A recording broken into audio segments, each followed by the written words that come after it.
യുവാക്കൾ യുവതികൾ ഒരുപാട് വോട്ട് ചെയ്തിട്ടുണ്ട്. അതുകൊണ്ട് അവരൊക്കെ തൊഴിലില്ലായ്മ വലുതായിട്ട് ഫീൽ ചെയ്യുന്ന വിഭാഗമാണ്. അവർക്ക് തൊഴിൽ കൊടുത്തിട്ടില്ല നിതീഷ് കുമാർ.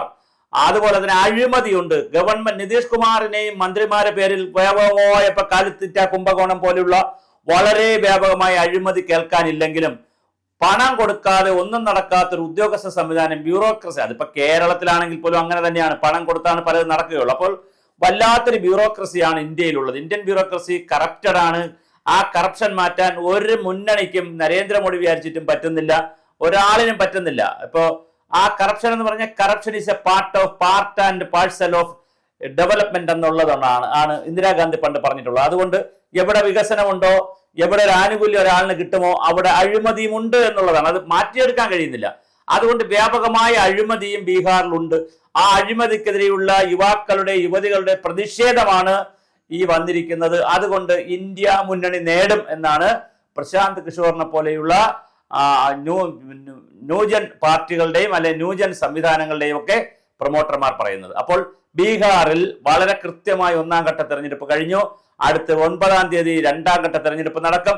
അത് കഴിഞ്ഞ് 14ാം തീയതി റിസൾട്ട് വരും. എന്തായാലും ബീഹാർ തെരഞ്ഞെടുപ്പ് ജാതി രാഷ്ട്രീയമൊക്കെ യുവാക്കളും യുവതികളൊക്കെ ഉപേക്ഷിച്ചെന്നും അതിനെ സംബന്ധിച്ച് ചില ചാനലുകൾ അവിടെ പോയി യുവാക്കളെ യുവതികളൊക്കെ കാണുമ്പോൾ, പ്രത്യേകിച്ച് യുവാക്കളെ കാണുമ്പോൾ അവർ ഞങ്ങൾക്ക് ജാതിയൊന്നുമല്ല വിഷയം, ഞങ്ങളുടെ തൊഴിലാണ് എന്ന് പറയുന്ന നിലയിൽ ഇന്ത്യയിൽ ഒരു ബീഹാർ പോലുള്ള സ്റ്റേറ്റ് കയറി വരുന്നു എന്ന് പറഞ്ഞാൽ ചെറിയ കാര്യമല്ല.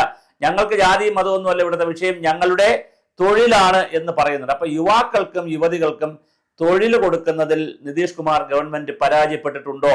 അങ്ങനെ പരാജയപ്പെട്ടിട്ടുണ്ടെങ്കിൽ അതിന്റെ പ്രതിഫലനം ഈ ഇലക്ഷനിൽ ഉണ്ടാകുമോ?